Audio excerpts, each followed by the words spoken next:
Ya pemirsa, seorang pemilik mobil rental tewas ditembak pelaku penggelapan mobil di res area Kecamatan Jayati, Kabupaten Tangerang, Banten.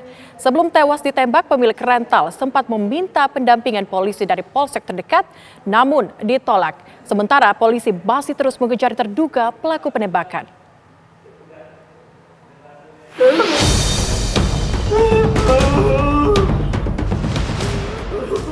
Ilyas Abdurrahman, seorang pemilik mobil rental, tewas ditembak pelaku penggelapan mobil di res area kilometer 45 di Kecamatan Jayanti, Kabupaten Tangerang, Banten pada Kamis dini hari. Sebelum ditembak pelaku, korban bersama rekan-rekannya sempat menangkap satu dari tiga pelaku yang sedang beristirahat di depan minimarket. Saat ditangkap, pelaku melakukan perlawanan. Tiba-tiba, dua orang pelaku lainnya melepaskan tembakan.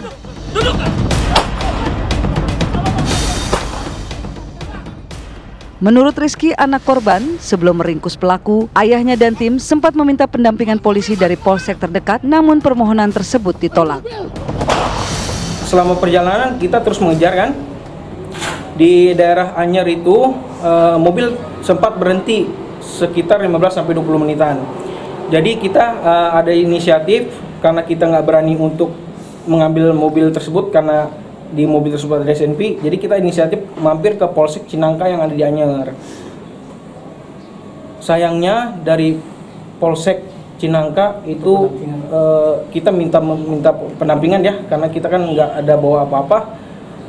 Itu dia keberatan untuk mendampingi kita. Pada saat itu chaos.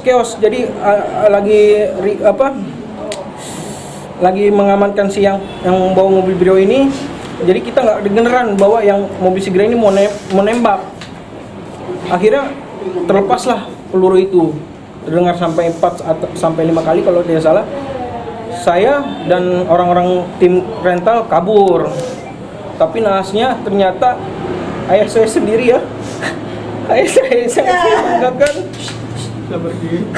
terkena tembakan di dalam Indomaret. Akibat peristiwa itu, Ilyas Abdurrahman tewas terkena tembakan di dada. Sedangkan rekannya bernama Ramli terkena tembakan di sisi kanan perut. Sementara polisi telah memeriksa 5 orang saksi. 2 diantaranya satpam res area dan 1 pegawai minimarket. Sementara saksi yang sudah diminta keterangan berjumlah 5 orang yang mengetahui terjadinya peristiwa yang ada di TKP tersebut. Dan barang buktinya apa bang yang ada di amunisi polisi? Barang bukti yang telah kita amankan yaitu 1 kendaraan mobil Brio milik korban, kemudian 5 selongsong peluru kaliber 9 mm.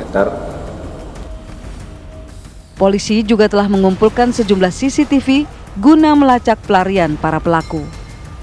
Dari Tangerang, Banten, Kusnaidi, TV One mengabarkan. Dan pemirsa, untuk mengetahui perkembangan kasus penembakan ini sudah bergabung bersama dengan kami pada pagi hari ini Ibda Purbawa selaku Kasih Humas Polresta Tangerang. Selamat pagi, Pak Purbawa. Selamat pagi. Pagi. Oke, Pak, ini kita ketahui bersama bahwa korban ini sudah meminta perlindungan sebelumnya kepada Polsek namun ditolak. Berdasarkan data kemudian informasi yang sudah Anda himpun, apa kemudian alasan dari Polsek tersebut menolak perlindungan? Baik, terima kasih Mbak. Ya. Terkait pendampingan yang sempat diminta oleh pihak korban, pihak dari rental, saya sudah terkonfirmasi dengan Kapolsek Cinangka di wilayah hukum Polres Cilegon. Saat berada di sana, pihak rental ini meminta pendampingan namun ditolak. Kami luruskan bahwa oleh kepolisian Polsek Cinangka di sana sempat ditemui dan disarankan untuk membuat laporan polisi terlebih dahulu, bila mana diminta untuk pendampingan mencari kendaraan yang akan si pelapor cari.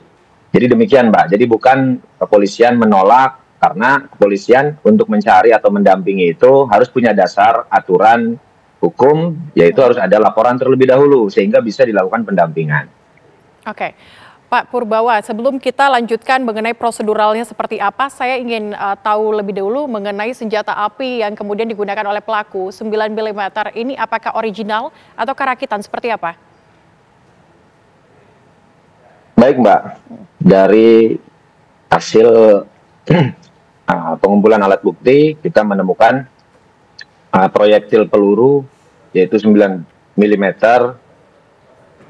Ya, kemungkinan dari peluru tersebut yang digunakan adalah senjata api jenis pistol. Namun kita masih lakukan uji secara lab 4 ya, karena kita perlu lakukan proses penyelidikan ini secara komprehensif, yaitu berdasarkan scientific crime investigation. Demikian Mbak. Oke, Pak Purbawa, ini kan beberapa kasus terkait dengan rental mobil ini marak terjadi begitu akhir-akhir ini. Sebenarnya untuk melakukan atau meminta perlindungan dan pendampingan dari kepolisian itu seperti apa proseduralnya, Pak? Ya, baik Mbak. Jadi memang marak banyak rental kendaraan yang kendaraannya digadaikan atau dipindah tangankan. Artinya bila mana meminta pendampingan dari kepolisian, menemukan jejak kendaraan milik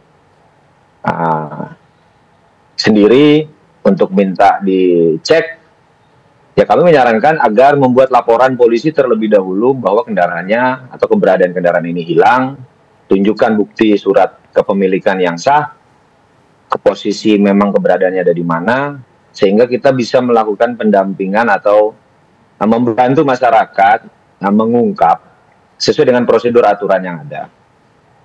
Oke, apakah ini bisa dilakukan secara paralel, Pak, atau seperti apa? Bisa Mbak, artinya kalau memang sudah ada laporan polisi dimanapun misalnya pihak korban ini misal keberadaan kendaraan ada di wilayah mana, pasti kita akan selalu berkoordinasi beberapa wilayah. Kami dari kepolisian untuk saling membantu mengungkap bila mana memang terjadinya penggelapan atau pencurian kendaraan yang terjadi. Tapi kita perlu dasar aturan. Oke, kira-kira berapa lama Pak waktu yang memang dibutuhkan untuk nantinya mendapatkan pendampingan? Karena kalau kita ketahui bersama mungkin akan ada urgensi begitu ya dari korban ataupun dari pihak-pihak yang ingin meminta pendampingan dari kepolisian. Ya, baik Mbak. Ya, yang pastinya bila mana untuk membuat laporan itu yang pasti harus ada keabsahan daripada surat-surat atau kepemilikan daripada kendaraan yang dicuri atau hilang atau digadaikan, supaya kami lebih cepat melakukan proses pembuatan laporan, kemudian pastinya kita lakukan proses penyelidikan awal terlebih dahulu, yang pasti kita bisa melakukan upaya pendampingan dari proses laporan masyarakat tersebut. Baik, kita kembali membahas soal kasus pengejaran terhadap pelaku di kasus penembakan ini, Pak. Sejauh ini pengejaran yang dilakukan kepada pelaku sudah sejauh mana, Pak? Baik, Mbak. Untuk upaya pengejaran kasus dari pelaku tersebut, Bapak Kapolres memerintahkan jajaran untuk segera mengungkap pelaku penembakan ini, yang pastinya kami dari kepolisian dipimpin Bapak Kasat Reskrim, Kompol Arif Najarudin, bersama tim masih berada di lapangan untuk mengejar berdasarkan alat bukti yang kita dapatkan agar segera mengungkap. Ya, kami mohon doanya ya Mbak. Baik, tetapi apakah sudah diketahui mungkin identitas dari pelaku yang selama ini mungkin sudah dihimpun oleh kepolisian? Baik, untuk identitas berdasarkan alat bukti, tunjuk yang ada, keterangan yang ada di TKP, kita sudah ada mengantongi beberapa petunjuk dan alat bukti, baik untuk mengidentifikasi pelaku, namun kita yang pastinya konsumsi kami tidak bisa kita sampaikan siapa identitas tersebut, dan pasti kami mohon doanya. Baik. Semoga segera pelaku ini tertangkap. Baik, Pak Ibda Purbawa, terima kasih sudah bergabung bersama dengan kami di Kabar Utama Pagi pada hari ini. Sehat selalu dan semoga kasus ini bisa terbuka terang. Terima kasih. Ya, terima kasih Mbak. Terima kasih.